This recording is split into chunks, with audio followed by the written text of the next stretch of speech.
Hello, this is Dr. Mark from Mouw Family Chiropractic, and if you're watching this, you've been given our take-home blocks.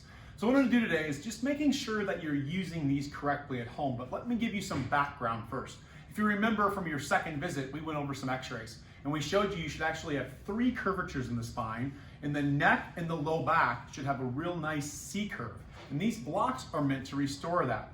But if you go back to your first part of your care, phase 1, we worked with the nerve system. We allowed that nerve system to start to function correctly initially. After the nerve system starts to correct itself, then we can start working with the muscles. So we moved into the active therapy department, and hopefully you're using those stretches and strengthening exercises at home. And the third thing we need you to do are these blocks, because we want long-term changes. These are structural blocks. So Jamie, my assistant here, I'm gonna have her lay on her back for me, please.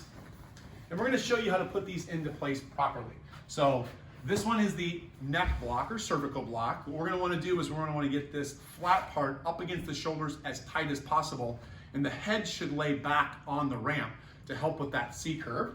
So we're gonna demonstrate here. Excellent, perfect. And then the low back is gonna be the same way. You're gonna see that there's a little lip. It's gonna point up. This is going to be in the small of the back, so right above that pelvis area. We're gonna lift up, and we're gonna lay back onto there. And what you're going to see is both the neck and the low back has this structural curvature. As you start out, you should be using these for 5 minutes. When 5 minutes is no longer sore, you don't get sore from that, what you can do is you can bump up 1 or 2 minutes and use that for the next couple days. And you should gradually get to the point that you're maxing out at 15 minutes each evening before you go to bed.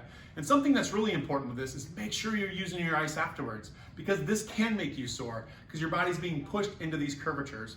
But remember, it can take 12, 18, 24 months to restore these curvatures. But one of the most important things as well is to do them consistently. Consistency is going to be important during this process. If you have any questions about the blocks and how to use those, please ask your doctors. We want to make sure you're doing them correctly. And here's to good health. Until next time, Dr. Mark.